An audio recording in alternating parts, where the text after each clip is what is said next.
మీరు పేషెంట్ కాదండి. మీరు కొంతమందికి కనపడనటువంటి శక్తి శేషకుమారి గారు. కొంతమందికి కనపడేటటువంటి శక్తి శేషకుమారి గారు. మిమ్మల్ని 2 విధాలుగా చూస్తారు. కనపడని విధంగా చూస్తారు. కనపడే విధంగా చూస్తారు. కనపడే విధంగా అంటే మీరు చేసినటువంటి అద్భుతమైనటువంటి అభివృద్ధి కనపడుతూ ఉంది. ఇంకోటేంటంటే కనపడని అంటే ఏంటంటే అవి మీ యొక్క శక్తి. ఆ శక్తి మీకే కనిపిస్తది. ఆ శక్తి మీకు కనిపిస్తుంది కాబట్టి మీరు ఇంత ప్రజల్లోకి ముందుకొచ్చి ప్రజలతో మమేకమై నేనున్నాను, మరి అన్ని సమస్యలకి కూడా నేను మీకు మీ యొక్క సమస్యలను పరిష్కరిస్తాను అని ముందుంటారు కదా మీరు. ఆ కనపడనటువంటివే సమస్యలు. ఆ కనపడందే మరి మీరు. కనపడేది మాత్రం అభివృద్ధి. మరి ఇందులో మరి కనపడనటువంటి మీకు, కనపడే మీకు తేడా ఏంటి? కనపడే అంటే ఎలా ఉంటుందంటే మాది ఇప్పుడు చూడండి, మన వెనకాల చాలామంది అభిమానులు ఉంటారు. అంటే వాళ్ళు వెనక నుంచి అబ్జర్వ్ చేస్తూ ఉంటారు. మీకు ఒక చిన్న ఇన్సిడెంట్ చెప్పాలి. నాకు అమెరికా నుంచి ఒక ఫోన్ వచ్చింది. అమెరికా నుంచి ఫోన్ వచ్చి ఆయన నా పేజ్ కానీ నా స్టేటస్లు కానీ నా ఇది కానీ ప్రతి ఒక్కటి ఫాలో అవుతారు. సాంబశివరావు గారు అని, నాకు ఏదో స్టేట్ అండి యుఎస్ నుంచి. ఆయన ఒకరోజు సడన్గా మధ్యాహ్నం పూట కాల్ చేశాడు. మా మార్నింగ్ టైంలో 10 ఆ టైంకి కాల్ చేశాడు. కాల్ చేసి, అమ్మ శేషకుమార్ గారు, నేను ఇలా అమెరికాలో ఉంటాను, నేను మీ ప్రతి చిన్న విషయం కూడా నేను ఫాలో అయిపోతూ ఉంటాను. నాకు ఇక్కడ ఒక అపార్ట్మెంట్ ఉంది. నాకు ఎవరైతే చేయగలరు, ఇప్పుడు ప్రజెంట్ కార్పొరేటరు కాదు, నాకు ఎవ్వరూ తెలియదు అక్కడ. కాకపోతే నేను ఆటోమేటిక్గా మిమ్మల్ని ఫాలో అయిపోతూ ఉన్నాను. అప్పటి నుంచి మీతోనే నేను ప్రతిదీ కూడా, మీ చిన్న విషయం కూడా నాకు ప్రతిదీ తెలుసు కాబట్టి నేను రిక్వెస్ట్ చేస్తున్నాను, నా అపార్ట్మెంట్లో ఈ ప్రాబ్లమ్స్ ఉన్నాయి, నాకు కొంచెం చేసి పెట్టండి.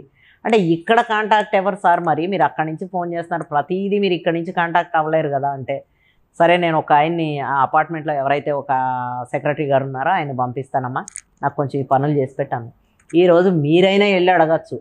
ఎస్ఆర్ నగర్లో ఒక సిటిజన్ ఎన్క్లేవ్ అని ఉంది. ఆ అపార్ట్మెంట్ నిండా సమస్యలే.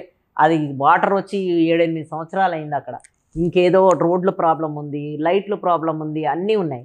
ఈవేళ రోజున మీరు అక్కడికి వెళ్ళి వాళ్ళని ఎంక్వైరీ చేయొచ్చు. మీరు ఆ అపార్ట్మెంట్ వాళ్ళని, ఆ చుట్టుపక్కల వాళ్ళని కూడా, వాళ్ళు ఎంత హ్యాపీగా ఉన్నారంటే అంత హ్యాపీగా ఉన్నారు. అదే విషయాన్ని నేను మినిస్టర్ గారికి చెప్పడం, నోటీస్కి తీసుకెళ్ళడం జరిగింది. ఇక్కడ ఈ సిటిజన్ ఎన్క్లేవ్లో ఇటువంటి ప్రాబ్లమ్స్ ఉన్నాయి సార్ అని. ఆయన ఇమ్మీడియట్ స్పందించడం జరిగింది. నేను దగ్గరుండి ఒక మీటింగ్ పెట్టించి వాళ్ళకు ఉన్న సమస్యలన్నింటినీ తీసేయడం జరిగింది. తీసేయడం అంటే చేసి పెట్టడం. అలాగా వాళ్ళకి అంటే కనపడని ఇది అంటే కనపడని అభిమానులు కూడా చాలామంది ఉన్నారు. వాళ్ళంతా ఫాలో అవుతూ ఉంటారు. ఆ అభిమానాన్ని ఎప్పుడైతే వాళ్ళకి మనం ఈ కనపరచాలి, వీళ్ళకి చెప్పాలి అని ఎప్పుడైతే అనిపిస్తుందో అప్పుడు ఖచ్చితంగా బయటకు వస్తారండి. కనపడని అభిమానం, కనపడే అభిమానం అన్నీ కూడా, అభిమానం ఏదైనా అభిమానమే.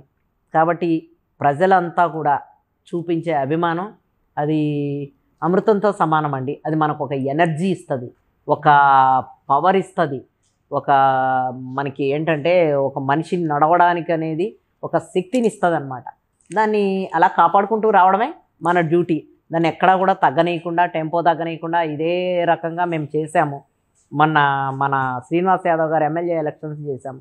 ఎక్కడా కూడా మేము నిరంతర శ్రామికుల్లాగా మా నాయకులు, కార్యకర్తలు, మేము కూడా డివిజన్లో ఎక్కడ కూడా ఒక అరగంట, గంట కూర్చున్న పాపాన పోకుండా చేసాం. అలాగే బంపర్ మెజారిటీ తీసుకొచ్చాం మన ఎమ్మెల్యే గారికి. అది మా కెపాసిటీ. ఎందుకంటే ఒక ఇంటి యజమాని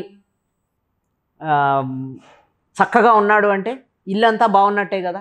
అలాగే మా శ్రీనివాస్ యాదవ్ గారు మాకు ముందుండి ఆయన ఇంటి యజమాని లెక్క మమ్మల్ని అంతా రూల్ చేస్తూ ఉన్నంతకాలం మేము నిరంతరం శ్రమ అనేది మాకు తెలియకుండా మేము పనిచేస్తూనే ఉంటాం. మీ డివిజన్లోనే ప్రజలే మీ బలమా?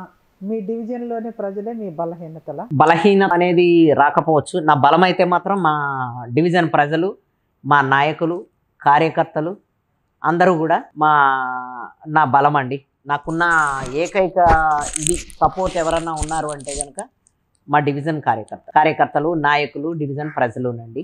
ఇంతమంది అభిమానుల్ని అసలు ఎలా సంపాదించగలిగారు మీరు?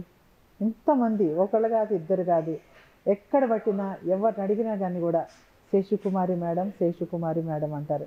అసలు ఎలా సాధ్యమైందండి మీకు? అంటే కొంతమంది ఉంటారు, నాకెందుకులే మాట్లాడితే అంటుకుంటారు, ఇంతసేపు వీళ్ళతో మాట్లాడాలా, అరే వచ్చిన వాళ్ళ నా ఇంటి తలుపులు 24 అవర్స్ తెరిచే ఉంటాయండి.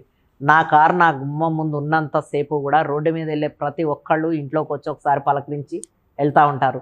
అది నా నైజం. వచ్చిన ప్రతి ఒక్కళ్ళని కూడా మనం చేయగలిగింది ఏముందండి? మనం లక్షల కోట్ల ఆస్తులు ఇవ్వక్కర్లేదు కదా. మనం చేయగలిగింది నాకున్న ఏకైక ప్లస్ మైనస్ కూడా నా మాటలేనండి. నేను ఆప్యాయంగా పలకరిస్తాను, ఆప్యాయంగా మాట్లాడతాను. అలాగే నాకు కోపం వస్తే కూడా గబగబా మాట్లాడేసి ఏదో ఒకటి అనేస్తూ ఉంటాను. కాబట్టి నాకున్న ప్లస్ మైనస్, బలం బలహీనత కూడా నేచర్ అనుకోవాలి, నా టైప్ ఆఫ్ మెంటాలిటీ అనుకోవాలి. కాబట్టి నేను ప్రతి ఒక్కళ్ళతోటి కలిసిపోయి మాట్లాడతాను. అందరూ నా సొంత మనుషులాగే నేను బిహేవ్ చేస్తానండి. దాంతో నాకు చాలా వాళ్ళందరూ కూడా అభిమానం చూపిస్తూ ఉంటారు. వాళ్ళందరూ నాతోటే ఉంటారు.